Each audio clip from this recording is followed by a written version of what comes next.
Shri Venkateswara gold తాకట్టులో ఉన్న మీ బంగారాన్ని విడిపించి కొనబడును.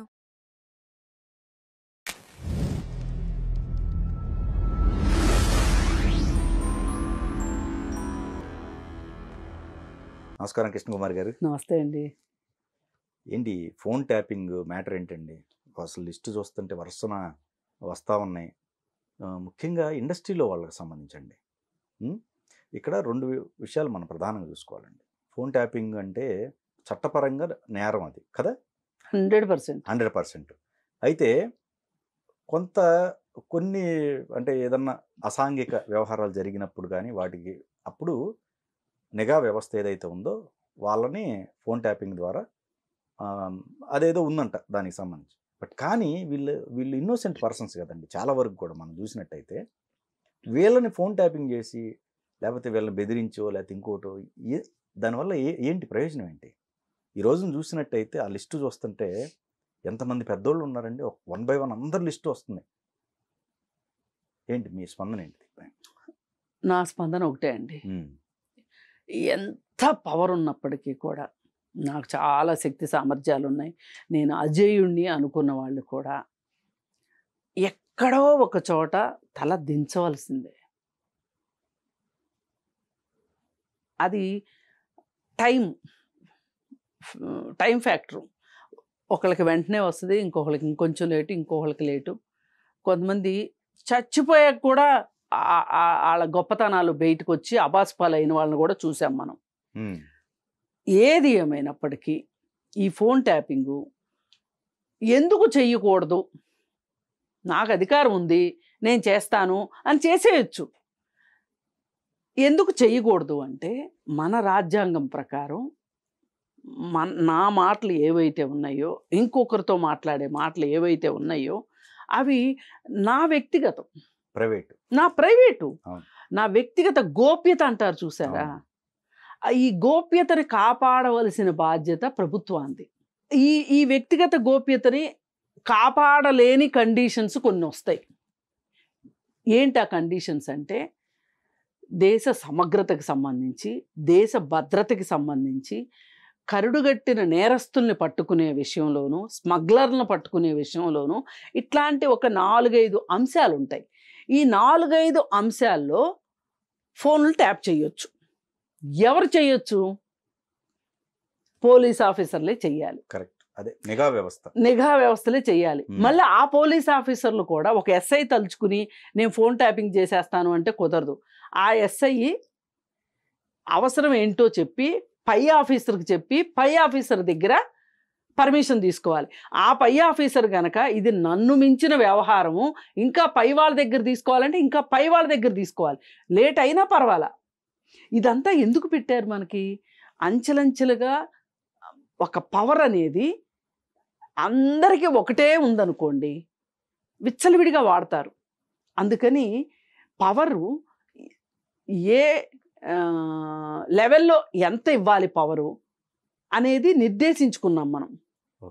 ఇప్పుడు ప్రధానమంత్రి కంటే కూడా కొన్ని సందర్భాల్లో రాష్ట్రపతి గొప్ప, రాష్ట్రపతి నిర్ణయం చాలా గొప్ప కొన్ని సందర్భాల్లో. ఎందుకు? కానీ మరి కొన్ని సందర్భాల్లో రాష్ట్రపతి కూడా పవర్ఫుల్లే. అలాగే ఇక్కడ కూడా కొన్ని సందర్భాల్లో గవర్నర్ పవర్ఫుల్. మామూలుగా గవర్నర్ ఎవరైనా లెక్కేస్తారా? లెక్కేయరు. ముఖ్యమంత్రి సుప్రీం అనుకుంటారు, కానీ గవర్నర్ అవసరం పడుతుంది. అట్లాగే దీన్ని బట్టి ఎవరికి వాళ్ళు మేమే సుప్రీము, మాకే పవర్స్ ఉన్నాయి అనుకుంటే కుదరదు. అది పోలీసులు అవనివ్వండి, ఎవరన్నా అవనివ్వండి, రాజకీయ నాయకులు అవనివ్వండి, ఎప్పుడు కూడా ఒకరిపైన ఒకరిని, అంటే మన నిర్మాణమే అలా జరిగింది, పవర్ స్ట్రక్చరే అలా ఉంది. మరి ఈ పవర్ స్ట్రక్చర్కి విరుద్ధంగా ఎలా ఫోన్ ట్యాపింగ్ చేశారు? ఎవరు చెప్తే చేశారు? ఎందుకు చేశారు? ఎలా చేశారు? ఇప్పుడు కేటీఆర్ గారికి ఇది మచ్చ కిందే ఉంటుంది. మచ్చన్నారా? మీరు నెమ్మదిగా మచ్చ అంటారేంటి? కేటీఆర్కి ఒక్కడికే ఎందుకు అయింది? కేసీఆర్ కాదా? తండ్రి కొడుకులు ఇద్దరు కలిసి చేశారు. ఆఖరికి హరీష్ రావు భార్య ఫోన్లు కూడా వింటే వీళ్ళు సిగ్గు సెరవు లేకుండా. ఇప్పుడు భార్యాభర్త మాట్లాడుకునే ఫోన్లు కూడా కావాలి మీకు. ఏమనుకుని చేశారు ఇదంతా? పైగా ఇక్కడ ఇంకో కిటుకుంది. వీళ్ళు 100 గొడ్లు తిన్న రాబందు ఒక గాలివానకు పోయింది అన్నట్టు వీళ్ళది మామూలుగా అవ్వదు ఇది. నిరూపితమైంది కదా! అసలు ఈ టెక్నాలజీ ఇజ్రాయెల్ నుంచి వచ్చింది. ఈ ఇజ్రాయెల్ నుంచి ఈ టెక్నాలజీ చెప్పించాలి అంటే గనక వీళ్ళు రౌడీ నాటు తుపాకులు కొన్నట్టు, లైసెన్స్ లేని తుపాకులు కొన్నట్లు, ఇప్పుడు మీకు తుపాకీ కావాలి, మీరు ఏం చేస్తారు? గన్ లైసెన్స్కి అప్లై చేసుకుని తుపాకీ కొనుక్కుంటారు. అది కూడా ఎవరు అవసరం బట్టి అంతే. కాదండి, అవసరం మీరు చూపిస్తేనే. ఎగ్జాక్ట్లీ. కానీ అప్లై చేసుకునే అవకాశం ఉంది కదా, గన్ వచ్చే అవకాశం ఉంది కదా. ఇప్పుడు నేను ఒక రౌడీని, నేను అప్లై చేసుకుంటే నాకు గన్ రాదు, నేనేం చేయాలి? నాకు గన్ కావాలి. బీహార్ తుపాకులు, ఓల్డ్ సిటీ తుపాకులు తెచ్చుకుంటా. ఒకవేళ గన్ను కాల్చి నా చేతిలోనే పేలింది, ఈ గన్ను అనేది, ఈ గన్నుకి ఉన్న లైసెన్స్ ఏంటి చూస్తారా లేదా? ఖచ్చితంగా. ఇప్పుడు మీ చేతిలో గన్ను పేలింది, ఆత్మరక్షణార్థం పేల్చారు, మీకు లైసెన్స్ ఉంది, మీ తప్పు లేదు. నేనున్న ఆత్మరక్షణార్థమే పేల్చా, నా గన్నుకి లైసెన్స్ లేదు, నేను పనిషబుల్. క్రైమ్. కరెక్ట్. నేను అక్రమ ఆయుధాలు కలిగి ఉన్నందుకు గాను టాడా చట్టం ఉంది మనకి, దాని కింద బొక్కు. ఓకే, మరి ఈ పరిస్థితుల్లో మీరు ఎలా తెచ్చారు ఇజ్రాయెల్ నుంచి? ఇది చెప్పాలి ఫస్ట్. ఇజ్రాయెల్ నుంచి ఒక దేశంలో వాళ్ళు ఇంకొక దేశం టెక్నాలజీని కొనుక్కోవాలి అంటే, ఇలాంటి ఈ టెక్నాలజీ తెచ్చుకోవాలి అంటే సెంట్రల్ గవర్నమెంట్ పర్మిషన్ తీసుకొని తెచ్చుకోవాలి. వీళ్ళు ఎట్లా తెచ్చారు? ఇప్పుడు పోలీస్ అధికారులు ఉన్నారు కదండి, దాన్ని హెల్ప్ చేసిన వాళ్ళు ఉన్నారు కదా. కాదండి, పోలీస్ అధికారులు కూడా తీసుకోలే పర్మిషను. అది తీసుకోలేదు, బట్ ఇదంతా చేసిన వ్యవహారం ఎవరు చేశారని నేను అడగట్లా, మీరు చేసిన దానికి ఏం జరుగుద్దో చెప్తున్నా. ఓకే. ఇప్పుడు కేటీఆర్కి పోలీస్ ఆఫీసర్ కొనుక్కొచ్చి ఇచ్చాడా, లేకపోతే వాళ్ళ చుట్టం ఎవరన్నా ఇజ్రాయెల్లో ఉండి సరదాగా తెచ్చిచ్చాడా, ఏం జరిగింది అనేది కాదు ఇక్కడ పాయింట్. అసలు నీకు ఎట్లా వచ్చింది ఇది? ఈ టెక్నాలజీని మీరు వాడారు కదా, ఇది క్లారిటీ, అది ఇజ్రాయెల్ టెక్నాలజీ, ఇది క్లారిటీ.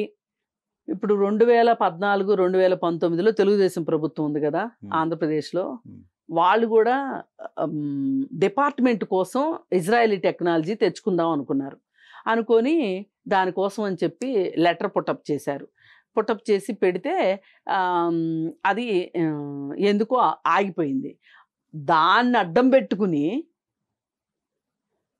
ఈ కాంట్రాక్ట్ ఏదో తన కొడుకు ఇప్పించుకోవాలనుకున్నాడు ఏబి వెంకటేశ్వరరావు గారు అని చెప్పి ఆయన సస్పెండ్ చేసి 3 సార్లు ఇది చట్టవిరుద్ధము అంటే కూడా ఆయన సస్పెన్షన్లోనే ఉంచి, తరువాత మళ్ళీ గవర్నమెంట్ మారిన తర్వాత కానీ ఆయనకి ఏబి వెంకటేశ్వర గారికి న్యాయం జరగల. అంటే వాళ్ళు పద్ధతి ప్రకారం వెళ్దాం అనుకున్నారు. ఓకే, సెంట్రల్ గవర్నమెంట్కి అప్లికేషన్ పెట్టుకొని తెప్పించుకుందాం అనుకున్నారు, కానీ అది జరగల. కానీ ఇక్కడ సక్సెస్ఫుల్గా జరిగింది. ఇందులో దేశ భద్రత ఏముందో చెప్పండి మీరు. పోని వీళ్ళు చేసిన పనులు, దీనికోసం ఒక ఆఫీసు, దీనికోసం ఒక స్పెషల్ ఆఫీసర్లు, పోలీస్ ఆఫీసర్లు, వాళ్ళందరినీ స్పెషల్ ఆఫీసర్లను వేసి వీళ్ళు ఈ మొత్తం తతంగా నడిపించారు. ఈ నడిపించే ప్రాసెస్లో అసలు కథకి పిల్ల కథలు అన్నట్టు, అసలు కేటీఆర్ కోసమో కేసీఆర్ కోసమో పక్కనున్న జగన్మోహన్ రెడ్డి కోసమో ఎవరి కోసమో చేసే ప్రాసెస్లో కొన్ని ఆ పోలీసు వాళ్ళు కూడా వింటారు. విని వాళ్ళు బ్లాక్మెయిల్ చేసిన స్టోరీలు కూడా బయటకు వస్తున్నాయి. అసలు ఒకటండి, ఒక స్థాయిని మించి మనం పైకి వెళ్ళాము అంటే గనక చిన్న చిన్న క్రైమ్లు చేసే వాళ్ళందరినీ భూతద్దంలో వేసి చూస్తాం కదా, మరి వీటిని ఎలా చూడాలి? చాలా పెద్ద క్రైమ్ అండి. నేను ఇందాక ఊరికినే అల్లా, లేకపోతే కేటీఆర్కి నాకు ఏమైనా గట్ల పంచాయతీ ఉందా? ఇంకోటి హార్డ్ డిస్క్ మొత్తం ఇది అయిందా, చేశారా? వీళ్ళు ఏమనుకున్నారంటే మళ్ళీ మనమే వస్తాం అనుకున్నారు. అక్కడ 30 ఏళ్ళు నేనే అంటే అక్కడ ఎన్ని అరాచకాలు జరిగినాయో ఇక్కడ కూడా నేను రాజశ్యామల యాగం చేశాను, ఇంకేముంది వేణుస్వామి లాంటి వాడు బాగా ఊతున్నాడు, నేనే గెలుస్తాను అనుకున్నారు వీళ్ళు. అనుకుని ఎట్లదట్లా ఉంచారు. ఏ రోజైతే రిజల్ట్ వచ్చిందో, రిజల్ట్ వచ్చిన వెంటనే అక్కడికి వెళ్ళి ఆ ఆఫీస్ లోపలికి శ్రవణ్ రావు వెళ్ళటం కూడా సీసీ కెమెరాలో రికార్డ్ అయింది. వెళ్ళి ఆ హార్డ్ డిస్క్లన్నీ పట్టుకొచ్చి ఎక్కడో పారేశారు. పారేస్తే శ్రవణ్ రావు తీసుకెళ్ళి చూపించాడు, ఇదిగో ఇక్కడే పడేసామని. దొరికినాయి అక్కడ. మరి శ్రవణ్ రావు ఆయన కింద ఆఫీసర్లు, ఒకళ్ళిద్దరు ఆఫీసర్లు, నేను ఒకప్పుడు డిపార్ట్మెంట్లో పనిచేశానండి, అంటే కౌన్సిలింగ్ ఇచ్చేటప్పుడు చూశాను. ఒకరిద్దరు ఆఫీసర్లు, భుజంగరావు గారు అనుకుంటా, మంచి ఆఫీసర్, చాలా మంచి ఆఫీసరు, ఆయన్ని కూడా దించారండి దీంట్లో. ఆయన కూడా మొన్న ఎన్ని నెలలో జైల్లో ఉన్నాడు, వీళ్ళ పుణ్యమా అని చెప్పి. అని నేను వాళ్ళ గురించి నేనేమి అయ్యో అనడం కాదు, అసలు ఎందుకు ఇట్లా బలిపశువులుగా అవుతున్నారు వీళ్ళు. ఇవాళ ప్రభాకర్ రావు గారు రిటైర్ అయ్యారు. రిటైర్ అయ్యి అమెరికాలో ఉన్నారు, వైద్యం చేయించుకుంటానికి వెళ్ళారు. వీళ్ళు పంపించారో ఆయన వెళ్ళారో అది వేరే విషయం. అసలు ఒక రిటైర్ అయిన పర్సను ఈ విధంగా రెడ్ కార్నర్ నోటీస్ ద్వారా రప్పించాల్సిన అవసరం వచ్చేట్లుగా చేసుకున్నారు అంటే ఆయన చేసుకున్నాడా, స్వయంకృత అపరాధమా, వీళ్ళు చేశారా అన్నది ఇక్కడ ఆలోచించాలి. ఇక్కడ ఇంకోటండి, ఓకే, రాజకీయ పరంగా చూద్దాం అనుకోండి, రాజకీయ నాయకుల కోసం ఇంకోటి ఏది చేశారనుకుందాం. వీళ్ళు ఇండస్ట్రీ వాళ్ళు ఏం చేశారండి? ఇప్పుడు పెద్ద పెద్ద హీరోయిన్లు ఉంటున్నారు, ఒక్కొక్కటి మీరు కథనాలు చూస్తున్నారు కదా, 1 by 1. మరి చాలా బాధగా ఉందండి, చాలా బాధగా ఉంది. అసలు ఇంత ఇది మామూలుగా ఒక ఆఫీస్లో జరిగితేనండి, పని ప్రదేశాల్లో మహిళలపైన లైంగిక వేధింపుల నిరోధక చట్టం అనేది ఒకటి ఉంది, మనకు చట్టం ఉంది, 2013లో వచ్చింది. ఆ చట్టం ప్రకారం ఏదైనా ఆఫీస్లో జరిగితే దానికి కూర్చోబెట్టి ఇంటర్నల్ కంప్లైంట్స్ కమిటీ ముందు కూర్చోబెట్టి, దోషిలాగా కూర్చోబెట్టి, దీనికి ఏంటి సమాధానం ఏం చెప్తావు అని అడుగుతారు. అసలు ఇప్పుడు కేటీఆర్ని ఎక్కడ కూర్చోబెట్టి అడగాలి చెప్పండి? ఏది పని ప్రదేశం, ఏది ఒక రకంగా లైంగిక వేధింపులే, వేరే ఏం అనుకోవటానికి లేదు. వాళ్ళకి పర్టికులర్గా ఫోనులు చేయించి బెదిరించి తమ దారికి వచ్చేటట్లుగా చేసుకోవడము అనేది మామూలు విషయం కాదండి. ఇప్పుడు బయటకు వస్తున్న పేర్ల పైన మీ అభిప్రాయం ఏంటండి? అదే వీళ్ళకి ఈ కొన్ని పేర్లేమో ఆల్రెడీ వాళ్ళు కొంచెం నోటోరియస్ పర్సన్స్, ఆల్రెడీ ఇలాంటి పనులు చేసి వచ్చిన వాళ్ళే అని తెలుసు, వాళ్ళు ఉన్నారు. సరే, కొంతమంది హీరోయిన్లు కూడా నేతృత్వం వహించారంట. ఇది మరీ బాధగా ఉంది. వీళ్ళకేం ఆశ చూపించారు? ఇప్పుడు చేసేవాడు ఒకడు, చేయించేవాడు ఒకడు, అసలు ఈ మధ్యలో ఉండి చేసిన వాళ్ళకి వీళ్ళకేంటి లాభం? ఇప్పుడు వాళ్ళ పేపర్లో చూసి స్టన్ అయ్యానండి. రమ్యకృష్ణ పేరు వచ్చింది, నిన్నగాక మొన్న ఆమె ఇండస్ట్రీలో హీరోయిన్ అవ్వాల్సిందే, అవ్వాలంటే ప్రొడ్యూసర్తోనో హీరోతోనో డైరెక్టర్తోనో పక్క ఎక్కాల్సిందే అని చాలా పచ్చిగా మాట్లాడింది ఆవిడ. అబ్బా, ఇప్పటికైనా సరే ఈవిడ ఒక గొంతు వచ్చింది, ఈ గొంతేదో 4 సంవత్సరాల క్రితం తెరిచి ఉంటే బాగుండేది మేము పోరాటం చేసే రోజుల్లో. అలాగే హైమా కమిషన్ రిపోర్ట్ బయటకు వచ్చినప్పుడు మరి ఇక్కడ కూడా ఇట్లాంటిది ఒకటి జరిగింది కదా, ఆ రిపోర్ట్ కూడా బయటికి రావాలని ఆవిడ గొంతిప్పి మాట్లాడి ఉంటే బాగుండేది అనుకున్నా. ఆ రోజు మరి ఏ ఫ్రస్ట్రేషన్లో, ఏ ఉద్వేగంలో మాట్లాడిందో కానీ నిజాలు కక్కేసింది. ఇప్పుడు ఈవిడ పేరు ఎందుకు వచ్చింది అంటే, దీన్ని బట్టి రాజకీయ నాయకులకి, సినిమా రంగంలో వాళ్ళనే వేధింపులు చేస్తారు అంటే, సినిమా రంగంలో వాళ్ళని రాజకీయ రంగం వాళ్ళు వేధింపులు చేస్తుంటే దానికి కూడా అనుసంధానకర్తలు సినిమా పెద్దలే అనేసరికి ఇది మరీ బాధగా ఉంది. అంటే సొంత తండ్రే తన పిల్లల్ని తీసుకెళ్ళి పక్క వాళ్ళకి అప్పగించినట్టు, సొంత తల్లే తన పిల్లల్ని తీసుకెళ్ళి పక్క వాళ్ళకి అప్పగించినట్టు ఉంది కదా. మరి పేరుకి వెళ్ళి సినిమా పెద్దలు కదా, కర్మగాలి. ఇంకే సినిమా పెద్దలు వస్తారో చూద్దాం ఇంకో 4 రోజులు ఆగితే. ఇప్పటి వరకు కొన్ని పేర్లు వస్తున్నాయండి, అంటే ఇంకా అంటే వాళ్ళు మిగతా వాళ్ళు కూడా వద్దండి అని చెప్పడం వల్ల, లేకపోతే మొత్తం ఎన్ని ఆగిపోయి ఉండొచ్చు. వచ్చే ఎప్పుడు 20% వస్తాయి బయటికి, రాని 80% ఉంటాయి. 80%. వాళ్ళ లాబీలు వాళ్ళు ఏం చేసుకున్నారు, రాకుండా ఉండటం కోసం ఇంకేం చేశారు. Okay, right. ఇప్పుడు అమెరికాలో అప్పుడప్పుడు ప్రాస్టిట్యూషన్ చేస్తా సినిమా యాక్టర్ల లిస్టు ఒకసారి పెట్టారు. నాకు చాలా అభ్యంతరకరంగా అనిపించింది. ఎందుకంటే అసలు ఒకళ్ళు అలా ఎవరు పడితే వాళ్ళు లిస్టులు పెట్టడం చాలా తప్పు. ఇప్పుడు ఇది న్యూస్ పేపర్లో వస్తుంది, ఇప్పుడు ఎవరిని అడుగుతాం? పేర్లు న్యూస్ పేపర్లో వస్తున్నాయి. వాళ్ళు చాలా సిగ్గుచేటండి. బెల్లంకొండ సురేష్ పేరు ఒకటి, రమ్యకృష్ణ పేరు ఒకటి, ఇంకో పేరు ఏదో కూడా వచ్చింది, 3 పేర్లు వచ్చినాయి. పోలీసులు వీళ్ళకి ఫోన్లు చేయటాలు, వీళ్ళని బెదిరించటాలు, వీళ్ళు అంటే ఈ 3 అని కాదు, అంటే ఆ సర్కిల్ అలాగే జరుగుతుందనేది వచ్చింది.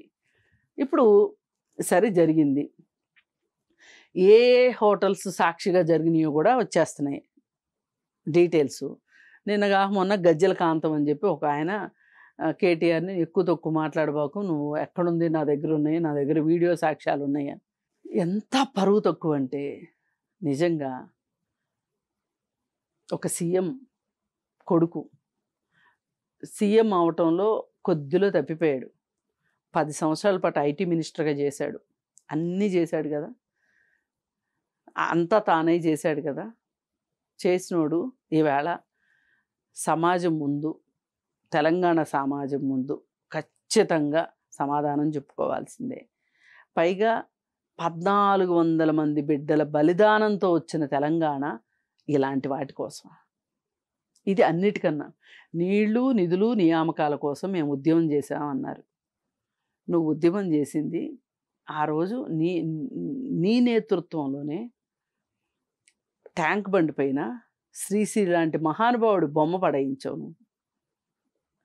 ఇంకొకరి పడేయిద్దామని చెప్పి ఆ రోజు మొత్తం అన్నిటినీ, ఆ బొమ్మలన్నిటినీ తీసి, ఆంధ్ర ప్రాంత బొమ్మలన్నీ తీసి హుస్సేన్ సాగర్లో వేద్దామని వీళ్ళు మార్చి 10th అనుకుంటా పిలిపించి వెళ్ళారు.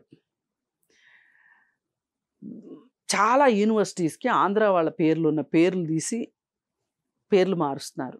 ఈరోజు కొత్తగా వచ్చింది ఏంటి అంటే పోస్టర్లు అన్నీ కట్టారు కేబీఆర్ పార్క్ చుట్టూత. కేబీఆర్ పార్క్ కాదు, Jayashankar park, professor Jayashankar park అని. అసలు బ్రహ్మానంద రెడ్డి గారికి సంగతి వీళ్ళకి కొంచెం తెలియాలండి. అప్పుడప్పుడు చరిత్ర కూడా చెప్తుండాలి. ఆయన ఇంటి కరెంటు బిల్లు ఆయన గవర్నమెంట్తో కట్టనిచ్చేవాడు కాదంట. అలాగే ఎన్టీఆర్ ఢిల్లీ వెళ్ళాలి అంటే ఆయనకి ఆయన ఫ్యామిలీకి కూడా టికెట్లు ఫ్రీ ఉంటాయి, సీఎం బుక్ చేస్తుంది. లక్ష్మీపార్వతి టికెట్ ఆయన కట్టాడంట డబ్బులు. ఇట్లాంటి వాళ్ళు రాజకీయ నాయకులు ఉన్నారు. వీళ్ళని చూసి ఏం నేర్చుకుంటున్నారు వీళ్ళు? ఇప్పుడు రేపు పొద్దున ఇంకేమేం మార్పులు తీసుకొద్దాం అనుకుంటున్నారు? ఇలా చేసే తెలంగాణ పేరు గొప్పతనం తీసుకొద్దాం అనుకుంటున్నారా? మరి మీరు చేసిన ఈ లొట్ట పీస్ పనులు ఏంటి? మొన్న అదే కదా అన్నాడు, ఈయన ఒక లొట్ట పీస్ ముఖ్యమంత్రి, ఇది ఒక లొట్ట పీస్ కేసు, నన్నేం చేస్తున్నాడు. ఏది ఫార్ములా 1 రేసుకు సంబంధించిన కేసులో. మరి నువ్వు చేసింది ఏంటి? అన్ని లొట్ట పీస్ పనులేగా. ఇక్కడ ఒకటండి, అవన్నీ ఒక ఎత్తు, క్రైమ్కి సంబంధించినవి అవి కూడా ఓకే కన్సిడర్ కాదంట. కానీ ఇక్కడ జీవితాలు ముడిపడి ఉన్నాయి. అవును కదా, అక్కడికి ఇక్కడికి చాలా తేడా ఉంది, చాలా తేడా ఉంది. నేను అనేది ఏంటంటే ఇక్కడ నా బాధ ఏంటి అంటే మీరు దేనికి వ్యతిరేకంగా ఇంత పోరాటాలు చేసి తెలంగాణ తెచ్చుకున్నది దేనికి, ఇందుకా? అది నేను అడిగేది. ఈ లొట్ట పీస్ పనులు చేయటానికా తెలంగాణ వచ్చిందైతే అందుకు కాదు కదా. మరి నువ్వు నిజాయితీగా నికార్సుగా ఉండుంటే నిన్ను వాళ్ళు ఎలా మాట్లాడగలిగేవాళ్ళు? అసలు ఇంకో గమ్మత్తు ఏంటంటే కేటీఆర్ దాకా రాని కేసులు బోలుడు. ఇప్పుడు మొత్తం సిబ్బంది వాళ్ళు ఇంకెవరికో అమ్ముకోవటం డేటాని, ఆడియోని, ఒక ఆడియోని, దాన్ని బట్టి బ్లాక్మెయిల్ చేసి రియల్ ఎస్టేట్ వ్యాపారుల దగ్గర, పొలిటీషియన్స్ దగ్గర, సినిమా వాళ్ళ దగ్గర డబ్బులు దండుకున్నారు. ఇప్పుడు చూడండి, బస్తీల్లో ఎక్కడో చోట ఒక అమ్మాయి మీద అత్యాచారం చేసేటప్పుడు వీడియోలు తీసి, ఈ వీడియో మేము అందరికీ మీ అమ్మా నాన్నకు చూపిస్తాం, వాళ్ళకి చూపిస్తాం, వీళ్ళకి చూపిస్తామని ఆ అమ్మాయిని పలుమార్లు అత్యాచారం చేయడము, అలాగే స్నేహితులతో అత్యాచారం చేయించడం ఎట్లా అయితే జరుగుతున్నాయో ఇక్కడ కూడా అట్లాగే జరిగినాయి. ఈ ఆడియో క్లిప్పులు పెట్టుకోవటం, బెదిరించటం, డబ్బులు తీసుకోవటం, ఇది ఒక ప్రైవేట్ దందా నడిచింది. ఇప్పుడు వాళ్ళు ఎందుకు అంత ధైర్యంగా చేశారంటే, రాజే చేస్తే మేం చేసేది అంతా, ఆయనకి శిక్ష పడిన రోజు మాకు పడుతుందిలే, అంతగా మా దాకా వస్తే ఆయన్ని ఇరికిస్తాంలే అనే ధీమా ఉండబట్టేగా వాళ్ళు అలా చేశారు. అంటే నువ్వు క్రైము నువ్వు చేస్తూ ఇంతమందితో క్రైమ్ చేయించావు. ఇక్కడ అశోక్ గజపతిరాజు గారిని ఒకసారి గుర్తు చేసుకోవాలి. ఆయన మద్యపాన నిషేధం ఉన్న రోజుల్లో మీరు మద్యపాన నిషేధం ఉన్నప్పుడు కూడా డ్రింక్ చేశారంట, నిజమేనా అని ఒక విలేకరు అడిగితే ఎస్ చేశానన్నాడు. అదేలా సార్ అంటే, ఏముంది నేను ఫ్లైట్ టికెట్ కొనుక్కొని బాంబే వెళ్ళేవాడిని, బాంబేలో దాగి మళ్ళీ హైదరాబాద్ వచ్చేవాడిని. ఇప్పుడు నిజంగా ఒక మంత్రే తలుచుకుంటే ఓ బాటిల్ తెప్పించుకోవడం పెద్ద కష్టం కాదు కదా, కానీ ఎందుకు చేయలేదు ఆయన? ఇప్పుడు నేను చేశాను అనుకో, నా ఇంట్లో పనోడు చూస్తాడు, లేదంటే నా కొడుకే చూస్తాడు, నా కూతురే చూస్తారు. నాకు ఎవడైతే తీసుకొచ్చిస్తాడో వాడికి నేనేంటో తెలిసిపోద్ది కదా. ఈ మాత్రం ఆలోచన కేటీఆర్కి ఉండుంటేనండి ఎలా ఉండేది? అసలు ఇలాంటి పనులు చేయడానికి సిద్ధపడేవాళ్ళ? పైగా ఇంకా గమ్మత్తు, షర్మిలాయి తీసి జగన్మోహన్ రెడ్డికి ఇచ్చారు. ఇప్పుడు నేను నా పెద్ద మనిషిని అడిగితే, మనోడికి అసలే సడన్గా అడిగితే తడబాటు ఎక్కువ కదా, చేశారేమో, అప్పుడు అక్కడ రాజకీయాలు చేసింది కాబట్టి చేసుంటారు, అయినా నాకెట్టా తెలుస్తుంది. ఇలా ఉందండి వీళ్ళ సంగతి. మరి పరిస్థితుల్లో ఈ కేసును మట్టుకు రేవంత్ రెడ్డి గారి చేతికి దొరికింది. పైగా రేవంత్ రెడ్డి గారికి ఇంకోటి, రేవంత్ రెడ్డి గారి పేరు చెప్పి ఆయన కూడా సేమ్ ఇట్లానే బుక్. అదే ఆయన ఆ రోజు ఓటుకు నోటు కేసులో ఆయన బుక్ అయ్యాడని చాలా బుకాయించారు కదా వీళ్ళంతా. మరి దొంగ దొంగ దొంగ అని అరిశారు కదా. మరి అసలు ఓటుకు నోటు కేసు ఎలా తెలిసింది మీకు? మీరు ట్యాపింగ్ చేయబట్టేగా, రేవంత్ రెడ్డి ఫోన్ ట్యాప్ చేయబట్టేగా. అంటే మీరు చేసింది మీ మెడకే చుట్టుకుంటుంది ఖచ్చితంగా. ఏదో చేద్దాం అనుకున్నారు. ఇవాళ రేవంత్ రెడ్డి ఎందుకు వదులుతాడు చెప్పండి? ఎందుకు వదులుతాడు? కాకపోతే చాలా ఆచితూచి వెళ్తున్నాడు. సరి అయిన ఆధారాలు వచ్చే వరకు మాట్లాడకూడదు అని ఆగుతున్నాడు. ఒకప్పుడు చాలా మాట్లాడాడు రేవంత్ రెడ్డి గారు కూడా ప్రభుత్వంలో లేనప్పుడు. అప్పుడులాగా ఇప్పుడు మాట్లాడట్లా. ఇక మరీ రెచ్చగొడితే మాట్లాడుతున్నాడు తప్పితే అప్పుడు చాలా మాట్లాడాడు, తెలుసు కాబట్టి మాట్లాడాడు. ఏది ఏమైనప్పటికీ వాళ్ళ ఇంట్లో రేవంత్ రెడ్డి గారి ఇంటికి దగ్గరలో ఒక ఇల్లు తీసుకుని వీళ్ళు సిస్టమ్ పెట్టుకొని అక్కడ ట్యాపింగ్ చేశారు. అందరి నాయకులకి ఎవరినైతే టార్గెట్ చేశారో ఆ నాయకులు ఇళ్ళ దగ్గరలో ఇల్లు తీసుకొని, ఈ సంగతి వాళ్ళకి తెలిసింది. తెలిసి వాళ్ళు ఎవరినైనా సరే ఇంటికి వచ్చి మాట్లాడమనేవాళ్ళు అంట. లేదు అంటే డబ్బా ఫోన్లు, స్మార్ట్ ఫోన్లు కాకుండా. వాళ్ళకి తెలిసింది, చాలా కాలం అయింది వాళ్ళకి తెలిసి. ఆ నోటుకు ఓటు కేసులోనే అసలు ఆ రోజు కూడా దానివల్ల ఆంధ్రాకి ఎంత నష్టం జరిగిందో తెలుసా అండి? ఉమ్మడి రాజధాని 10 సంవత్సరాలు అది అవనివల, ఉమ్మడి ఆస్తుల్ని పంచల ఎవరు? కేసీఆర్ ఉన్నన్నాళ్ళు. మరి జగన్మోహన్ రెడ్డి ఆ బాబాయ్ అబ్బాయిలు కదా, నోట్లో బెల్లంగడ్డ పెట్టి కూర్చున్నాడు జగన్మోహన్ రెడ్డి. అదేమంటే ఏమనేవాళ్ళు? ఓటుకునేటు కేసుకు భయపడి చంద్రబాబు నాయుడు అడగట్లేదు అన్నారు. కరెక్టే. మరి మీ మీద ఏ కేసులు లేవు, మీరు ఎందుకు అడగలా? అంటే ఇదంతా 2 జట్లయిపోయినాయండి. శత్రువు మిత్రుడు అన్నట్లు కేసీఆర్కి చంద్రబాబు నాయుడు మీద పట్టలేనంత అక్కసు. ఆ అక్కస్కి ఎవరు చంద్రబాబు నాయుడికి శత్రువులు అనేది చూసి వాళ్ళందరినీ దగ్గరకు చేసుకొని వాళ్ళు తనకు సాయం చేయాలంటే వాళ్ళకి తను ఇతోధికంగా ఏదో సాయం చేయాలి. కాబట్టి ఈ ఫోన్ ట్యాపింగ్ అనే దాన్ని ఒక పెద్ద గల్లాపెట్టులాగా కూర్చున్నాడు. కూర్చొని మీకు ఇది కావాలా, సరే నాకేం చేస్తారు? అసలు ఇలా ఇంకొంతమందికి డబ్బులు కూడా తీసుకున్నారేమో, వీళ్ళు డబ్బులు తీసుకునే చేశారేమో. పోలీసులు చేసే ఉండొచ్చుగా, డైరెక్ట్గా కేసీఆర్ చేయకపోవచ్చు కానీ పోలీసులు చేసి ఉండొచ్చుగా. పైగా మర్చిపోయానండి, అన్నిటికన్నా ముఖ్యమైన విషయం చెప్పాలి మీకు, ఎన్నో ఉద్యమాలు నడిచేశారు ఈ ఫోన్ ట్యాపింగ్ తోటి. ఎట్లా అంటే ఇప్పుడు ఎక్కడైనా ఒక ల్యాండ్ ఒక ఫ్యాక్టరీ కోసం తీసుకుంటున్నారనుకోండి, తీసుకునేటప్పుడు అక్కడ లోకల్ రైతులతోటి ఒక మీటింగ్ పెట్టాలి. పెట్టి అంటే వాళ్ళ గ్రీవెన్సెస్ ఏంటో తీసుకోవాలి. అయితే ఆ గ్రీవెన్సెస్ తీసుకునే దగ్గర ఢిల్లీ నుంచి మెడ్రాస్ నుంచి వచ్చే బృందం వచ్చే రోజున ఎవరెవరైతే ఉద్యమకారులు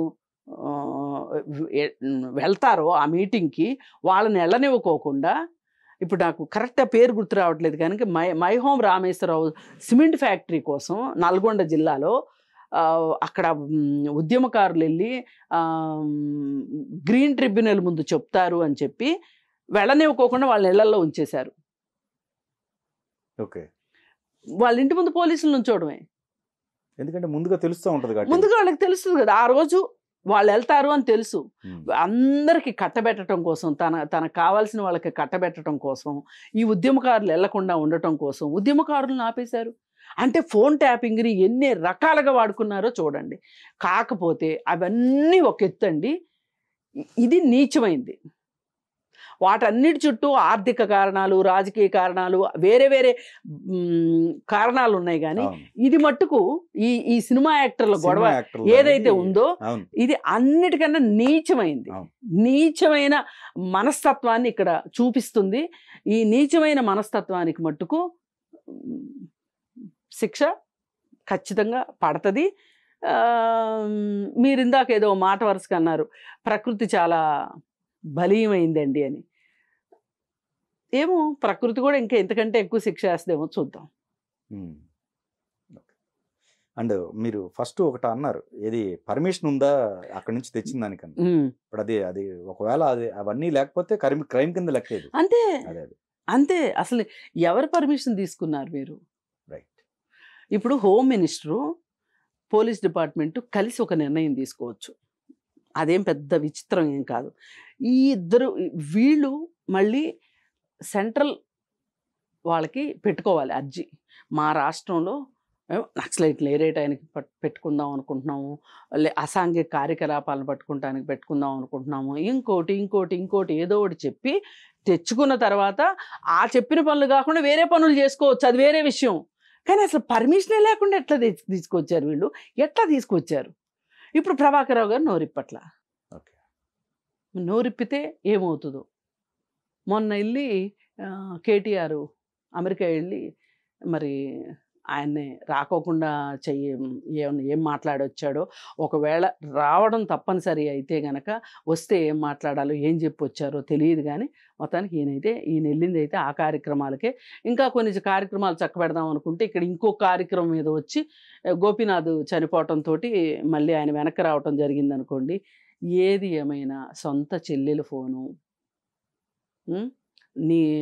మీకు కావాల్సిన వాళ్ళ చెల్లెళ్ళ ఫోన్లు, మీ సొంత నీకు ఒక రకంగా అక్క అవుతుంది హరీష్ రావు భార్య,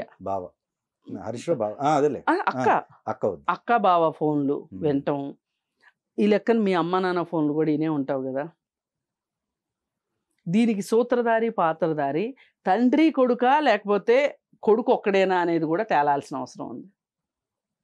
అప్పుడు ఇంకా మన పరువు ఎంత పడిపోయింది అనేది తెలుస్తుంది. Thank you so much. Thank you.